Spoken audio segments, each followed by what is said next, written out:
खरं सांगायचं म्हणजे सरांनी जो 15 दिवसापूर्वी आम्हाला कल्पना दिली होती की एक छोटेखानी तुम्हाला समाजभूषण पुरस्कार आमच्या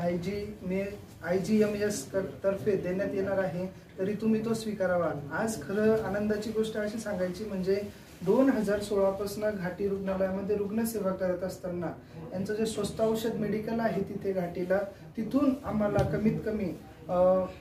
मी जास्त आकडा सांगणार नाही पण 10 लाख रुपयापर्यंतची मदत गोरगरिबांना यांनी स्वस्त औषध म्हणजे काय याचा प्रत्यक्ष अनुभव आम्ही 2016 पासून घेतोय। आज प्रत्यक्ष म्हणजे समाजभूषण पुरस्कार आम्हा पती पत्नीला त्यांनी दिला, त्याबद्दल त्यांचे सर्व जेनरिक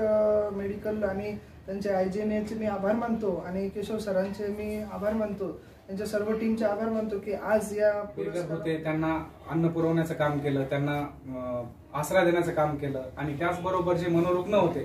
की जे रस्त्यावर होते त्यांना त्यांची मेडिकल चेकअप करणं, त्याचबरोबर त्यांना येरवड्यासारख्या हॉस्पिटलमध्ये नेऊन ऍडमिट करणं, ह्याच्या सगळ्या जिम्मेदाऱ्या घेतल्या। त्या निमित्तानं की मला असं कुठेतरी वाटलं की आपलं ही एक त्यामध्ये योगदान असावं, सरांचं जे काम चालू आहे त्यामुळे आम्ही एक सत्कार प्रोग्राम ठेवला। पण ते कोविडचा असल्यामुळे मोठ्या कोणत्याही प्रोग्रामला आम्हाला परमिशन भेटली नाही, तर आम्ही एक छोटेखानी प्रोग्राम ठेवलेला आहे। तर आणि त्याचबरोबर सुलक्ष्मी सेवाभावी संस्था ही ज्या पद्धतीने काम करते त्यानिमित्तानं आम्हीही त्याच्यामध्ये आमचा थोडाफार हातभार लावून मदत करतोय आणि सुमित पंडित सरांचे मी खूप खूप आभार मानतो की त्यांच्यामुळे आज खूप साऱ्या लोकांना ज्या अडचणीमध्ये आहे, ज्यांना ब्लड भेटत नाही त्यांना ब्लड फ्रीमध्ये भेटतं। बऱ्याच रुग्णांना मेडिसिन साठी जर पैसे नसतात घाटीसारख्या हॉस्पिटलमध्ये किंवा अदर कुठेही, तर ते त्यांच्या संस्थेमार्फत आणि त्यांच्या स्वतःच्या मदतीनं त्यांना ते प्रोव्हाइड करतात।